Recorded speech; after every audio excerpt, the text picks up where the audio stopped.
নমস্কার বন্ধুরা, শুভ সন্ধ্যা। তো দেখো, আমি আজকে তোমাদের কাছে একটা পটলের সুন্দর রেসিপি নিয়ে চলে এসেছি। তো তার জন্য আমি দেখো একটু বড় সাইজের পটল নিলেই ভালো হয়। তো আমি এখানে মিডিয়াম সাইজের পটল খোসা ছাড়িয়ে নিয়েছি। তো তারপরে দেখো, পটলগুলোকে আমি একটা ছুরি দিয়ে মাঝখান দিয়ে লম্বা করে একটু চিড়ে চিড়ে নিয়েছি।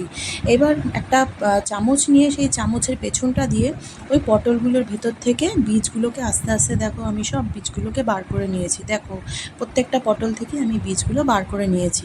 এবার একটা মিক্সিং জারের মধ্যে আমি সর্ষে, পোস্ত আর কয়েকটা কাঁচা লঙ্কা নিয়ে আমি ভালো করে পেস্ট করে নেব। তো দেখো, আমি মশলাগুলোকে পেস্ট করে নিয়েছি।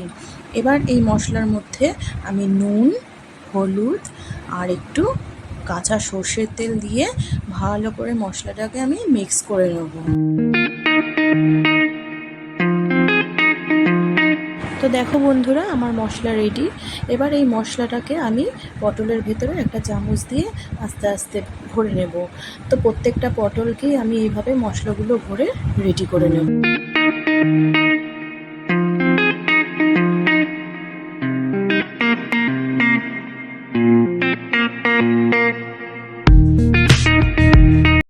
তো দেখো বন্ধুরা, আমি পটলগুলোকে এভাবে মশলা ভরে রেডি করে নিয়েছি।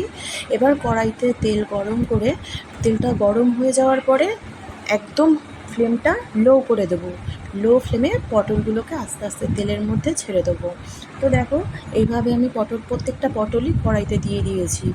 তারপর দেখো, এক পিঠ হয়ে গেলে এবার আমি আস্তে আস্তে পটলগুলোকে একটু উল্টে দেবো, অন্য পিঠটা ভাজা হওয়ার জন্য। তো এভাবে প্রত্যেকটা পটলই আমি উল্টে নিয়েছি। উল্টে নিয়ে আবার একটুখানি ঢেকে দিয়েছি খানিকক্ষণ ভাজা হওয়ার জন্য। তো ভাজা হয়ে যাওয়ার পরে ব্যাস নামিয়ে নিলেই রেডি আমার পটল পুরি। তো গরম ভাতের সাথে বন্ধুরা জাস্ট অসাম লাগে খেতে। একটা কাঁচা লঙ্কা দিয়ে গরম গরম সার্ভ করুন পটল পুরি। তো বন্ধুরা, রেসিপিটা যদি তোমাদের ভালো লেগে থাকে একটা লাইক আর কমেন্ট করে দিও।